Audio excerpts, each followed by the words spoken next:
ನಮಸ್ತೆ ಮಾಸ್ಟರ್ಸ್. 62ನೇ ದಿನದ ತುಳಸಿದಳ ಭಾಗ 1ರ ಪತ್ರಿಜಿ ಆತ್ಮಜ್ಞಾನ ಪ್ರಕಾಶಕ್ಕೆ ನಿಮಗೆಲ್ಲರಿಗೂ ಸ್ವಾಗತ ಸುಸ್ವಾಗತ ಮಾಸ್ಟರ್ಸ್.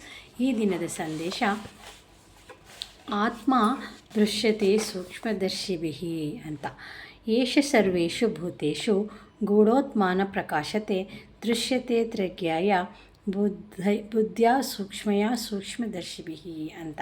ಅಂದರೆ ಎಲ್ಲ ಜೀವಿಗಳಲ್ಲಿಯೂ ಗುಪ್ತವಾಗಿರುವ ಈ ಆತ್ಮ ಎಲ್ಲರಿಗೂ ಪ್ರಕಟವಾಗುವುದಿಲ್ಲ.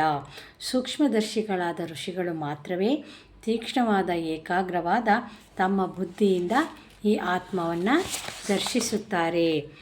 ಅದೇ ರೀತಿ ಆತ್ಮ ಸಿದ್ಧಾಂತದ ಬಗ್ಗೆ ನಾವು ತಿಳ್ಕೊಳ್ತಾ ಹೋಗೋಣ ಮಾಸ್ಟರ್ಸ್. ಈಗ ನಾವೆಲ್ಲರೂ ಆತ್ಮ ಪದಾರ್ಥಗಳು. ಗಾಳಿ ಆಕಾಶ ಎಲ್ಲ ಕಡೆಯೂ ಇರುವ ಹಾಗೆ ಆತ್ಮ ಎಲ್ಲೆಡೆಯೂ ಇದೆ. ನೀವು ಎಲ್ಲರೂ ಆತ್ಮ ಪದಾರ್ಥವೇ. ಈಗ ಮಾತನಾಡುತ್ತಿರುವುದು ಶರೀರ ಪದಾರ್ಥವಲ್ಲ, ಆತ್ಮ ಪದಾರ್ಥ. ಕೇಳಿಸಿಕೊಳ್ಳುತ್ತಿರುವುದು ಕೂಡ ಆತ್ಮ ಪದಾರ್ಥವೇ, ಶರೀರ ಪದಾರ್ಥ ಅಲ್ಲ. ನಾವೆಲ್ಲರೂ ಆತ್ಮ ಪದಾರ್ಥಗಳೇ. ಅಕ್ಷರಮಾಲೆಯಲ್ಲಿ ಆ ಹೀಗೆ ಮೊದಲ ಅಕ್ಷರವೋ ಹಾಗೆಯೇ ಆಧ್ಯಾತ್ಮಿಕ ಶಾಸ್ತ್ರದಲ್ಲಿ ನೀನು ಆತ್ಮ ಎನ್ನುವುದು ಮೊದಲನೆಯ ಸಿದ್ಧಾಂತ. ನಿನಗೆ ಅರ್ಥವಾಗಲಿ ಅರ್ಥವಾಗದಿರಲಿ, ನಿನಗೆ ತಿಳಿದರೂ ತಿಳಿಯದೇ ಇದ್ದರೂ ನೀನು ಆತ್ಮ ಎನ್ನುವುದಂತೂ ಸತ್ಯ. ನೀನು ಆತ್ಮ ಎನ್ನುವುದನ್ನು ತಿಳಿದುಕೊಂಡರೆ ನೀನು ಜ್ಞಾನಿ, ತಿಳಿದುಕೊಳ್ಳದಿದ್ದರೆ ನೀನು ಅಜ್ಞಾನಿ ಅಂತ ಹೇಳ್ತಾ ಇದ್ದಾರೆ.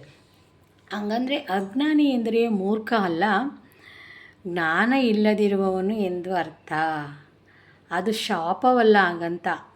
ನೀನು ಆತ್ಮ ಪದಾರ್ಥವೆಂದು ತಿಳಿದುಕೊಂಡರೆ ನೀನು ಜ್ಞಾನಿ, ನೀನು ಶರೀರ ಪದಾರ್ಥವೆಂದು ತಿಳಿದುಕೊಂಡರೆ ನೀನು ಅಜ್ಞಾನಿ. ಪ್ರಪಂಚದಲ್ಲಿ 2 ರೀತಿಯ ಮನುಷ್ಯರಿದ್ದಾರೆ. ಒಬ್ಬರು ಆತ್ಮ ಸಿದ್ಧಾಂತ ತಿಳಿದವರು, ಇನ್ನೊಬ್ಬರು ಆತ್ಮ ಸಿದ್ಧಾಂತ ತಿಳಿಯದೇ ಇರುವವರು.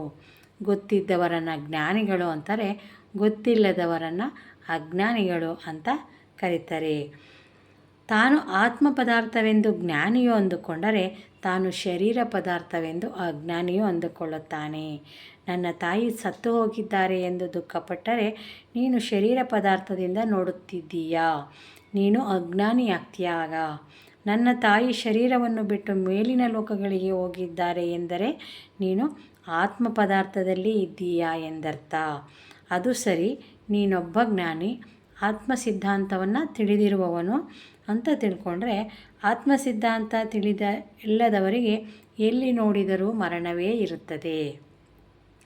ಆತ್ಮ ಪದಾರ್ಥಕ್ಕೆ ಹುಟ್ಟು ಇಲ್ಲ, ಸಾವು ಇಲ್ಲ. ಶರೀರ ಪದಾರ್ಥಕ್ಕೆ ಮಾತ್ರ ಹುಟ್ಟು ಇದೆ, ಸಾವು ಇದೆ. ಮಾತನಾಡುವವನಿಗೆ ಸಾವಿಲ್ಲ, ಬಾಯಿಗೆ ಮರಣವಿದೆ. ಇದುವೇ ಆತ್ಮ ಸಿದ್ಧಾಂತ. PSSMಗೆ ಬಂದವರಿಗೆಲ್ಲ ಮೊದಲನೆಯ ಪಾಠವಾಗಿ ಹೇಳುವುದು ನೀನು ಆತ್ಮ ಎಂದು. ನೀನು ಯಾರು ಅಂತ ಮೊದಲು ತಿಳಿದುಕೋ ಅಂತ ಹೇಳ್ತಾರೆ. ನಿನಗೆ ತಕ್ಷಣ ಅರ್ಥವಾಗುವುದಿಲ್ಲ, ನೀನು ಧ್ಯಾನ ಮಾಡಿದರೆ ಕ್ರಮೇಣ ನಿನಗೆ ಅರ್ಥವಾಗುತ್ತದೆ. ಆದರೆ ಮೊದಲು ಕೇಳಿಸಿಕೋ. ನೀನು ಆತ್ಮವೆಂದು ಧ್ಯಾನದಲ್ಲಿ ನೀನೇ ತಿಳಿದುಕೊಳ್ಳುತ್ತೀಯಾ ಅಂತ ಹೇಳ್ತಾ ಇದ್ದಾರೆ ಮಾಸ್ಟರ್ಸ್.